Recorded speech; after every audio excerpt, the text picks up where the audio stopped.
We are very happy to have with us today the pianist Marc André Hamelin. Welcome to the Henle Verlag.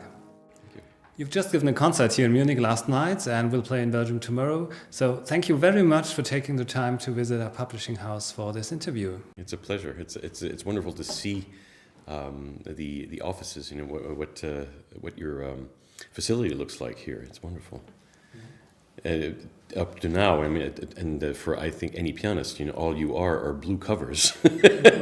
That's what identifies you. You know, but now I can see where you are. It's great. We at Henle have just published 3 Urtext editions of works by Rachmaninoff, the 24 Préludes, the Études-Tableaux and the Corelli Variations. And the fingerings for these volumes have been provided by none other than you, Marc André Hamelin. I remember when we met in December 2012 to discuss this project, you were at first a bit hesitant to take on the job.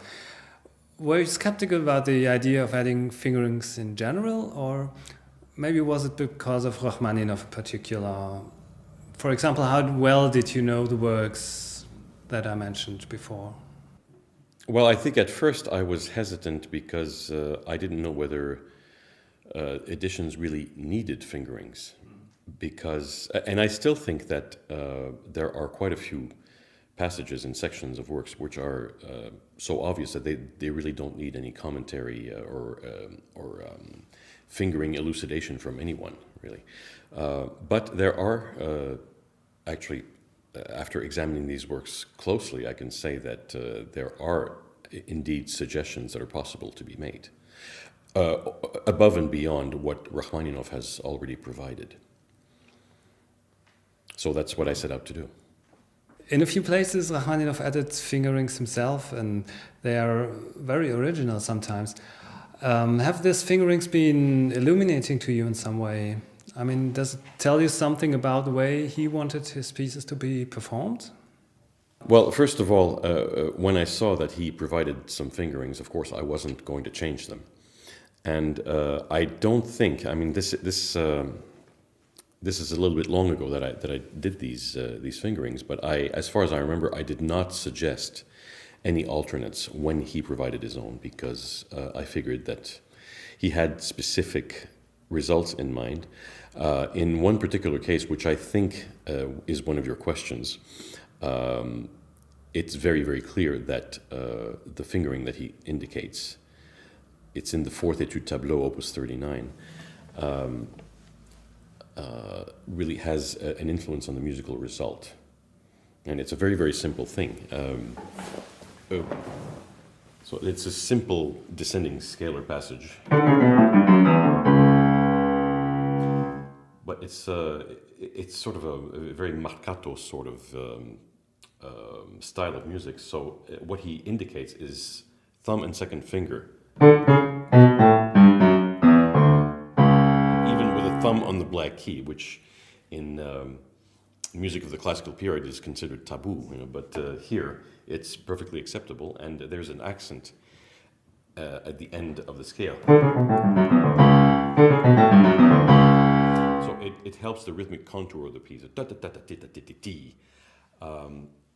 And I think that is better than if you just fingered it the conventional way, 1, 2, 1, 2, 3, 4, 1, 2, 3. It wouldn't be quite as effective. So that's a very, very intelligent suggestion, and I wasn't about to change it.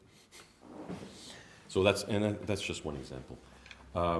He did not provide a lot of fingerings overall, only when he felt it was absolutely necessary. But my role in there was to supplement these suggestions, not with anything terribly personal. Although, you know, I was thinking that there are places which perhaps need clarification,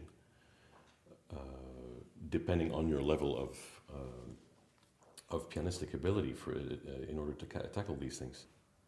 Another interesting question, of course, is what kind of hand do you write fingerings for? Because Rachmaninoff had very large hands. I think he could span a 12th. I myself can span an 11th, so just from do to fa. And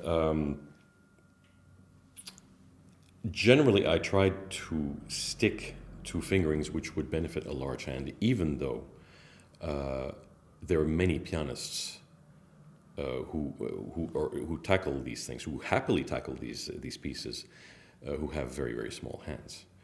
But I've found that pianists who do have small hands somehow find a way to get around the writing and find solutions through creative pedaling or whatnot, or certain other devices that I'm not aware of, because I have a large hand. I don't have to worry about these things. But I decided to really stick to the large hand philosophy, the large hand sort of canvas in writing these fingerings. So with regard to your own fingerings that you have provided, maybe you could show us an example of a passage where you felt it was necessary to give a hint to the pianist? I think in most cases the solution, when there was no fingering, was so obvious that I didn't feel that I could add any fingerings without making the performer feel like an idiot for not thinking of it themselves. But in certain cases, I guess there's more personal things, such as this little passage here in Opus 39, number 9, Études-Tableaux. It's a simple pattern in thirds, and it's within a D major sort of scale, diatonic scale.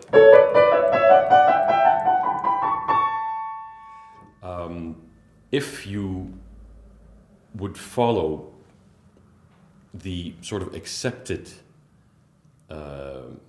concept that you shouldn't have too many thumbs on the black keys, then you would finger it,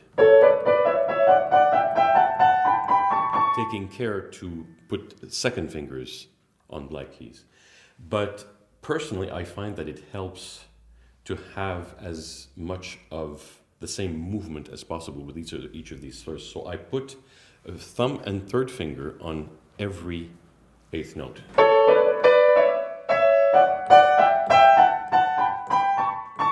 It helps establish the rhythm, the regularity and of the rhythm, and also the regularity of the accents.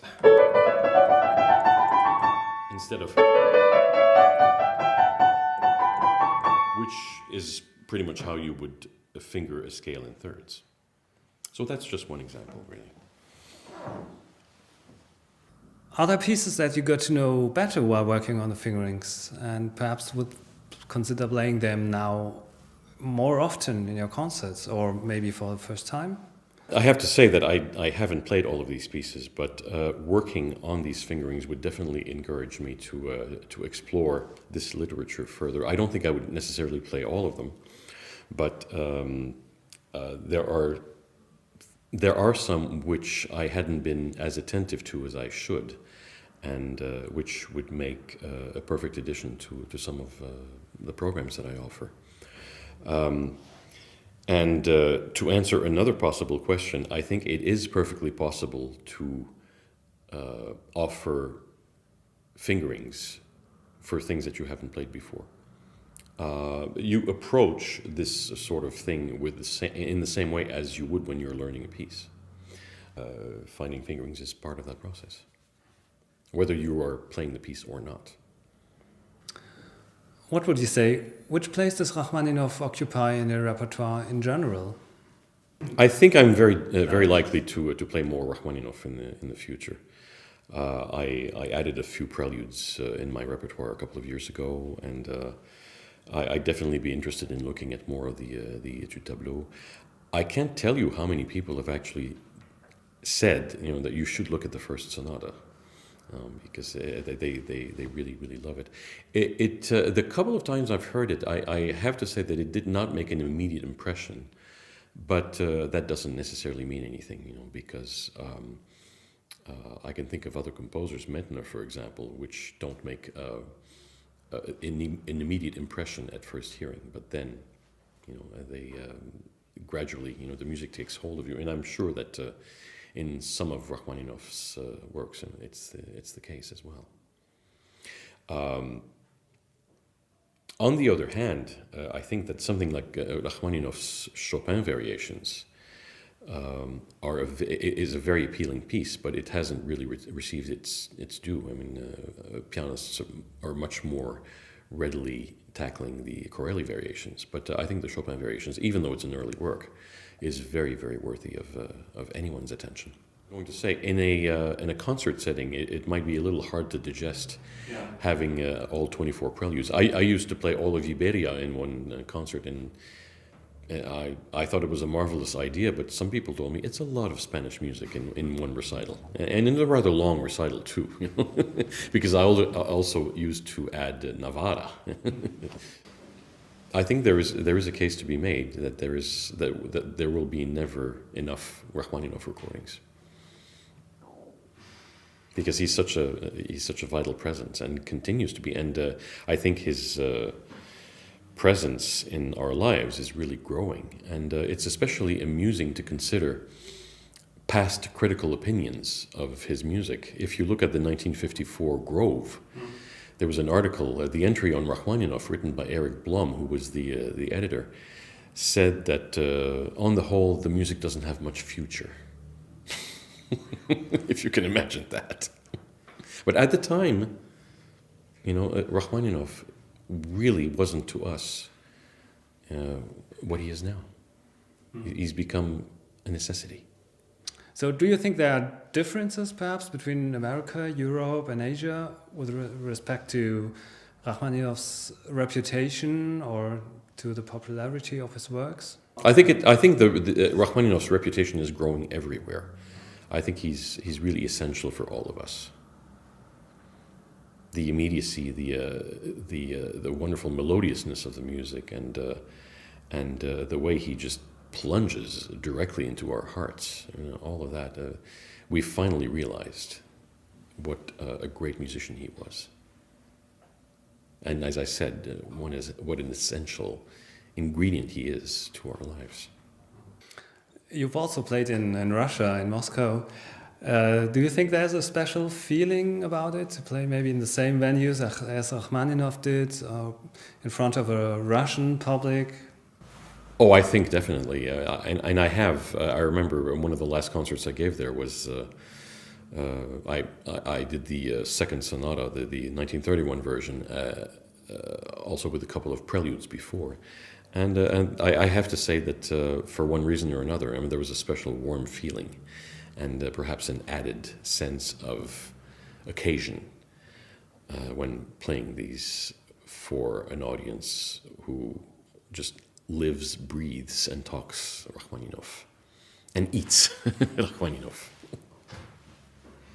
Apart from Rachmaninoff, you have recorded many pieces from the Russian repertoire. You have recorded the complete Scriabin sonatas, the sonatas by Nikolai Medtner. You've recorded an album with music by Nikolai Roslavets. Is there something special that is appealing to you in Russian music that you wouldn't find in a different repertoire, even if you have recorded many other pieces from French or American composers? Well, I think I've always been attracted to the richness of it.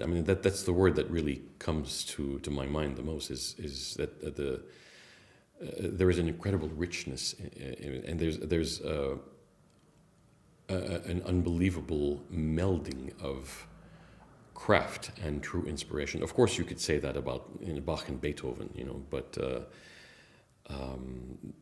there is something special in Russian music that I find that separates it from the rest, but I'm still really trying to identify exactly what it is.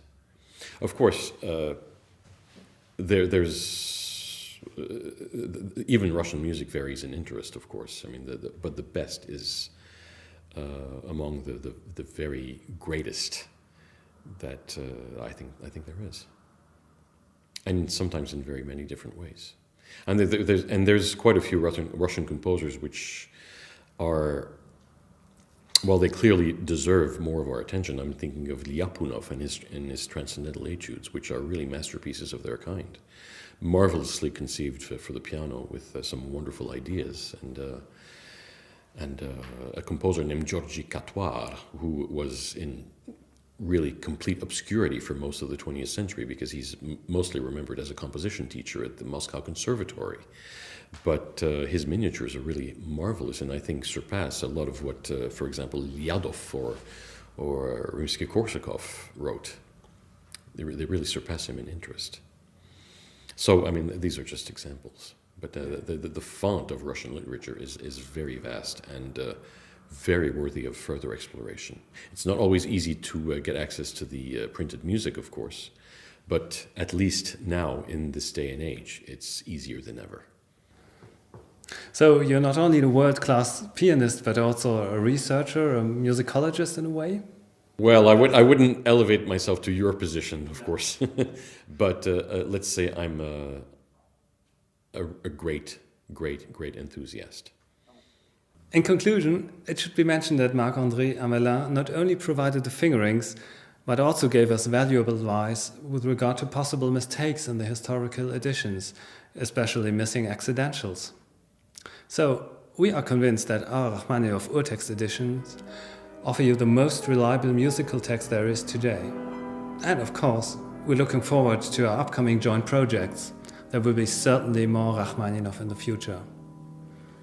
Marc André Hamelin, thank you very much for joining us today. It's my pleasure.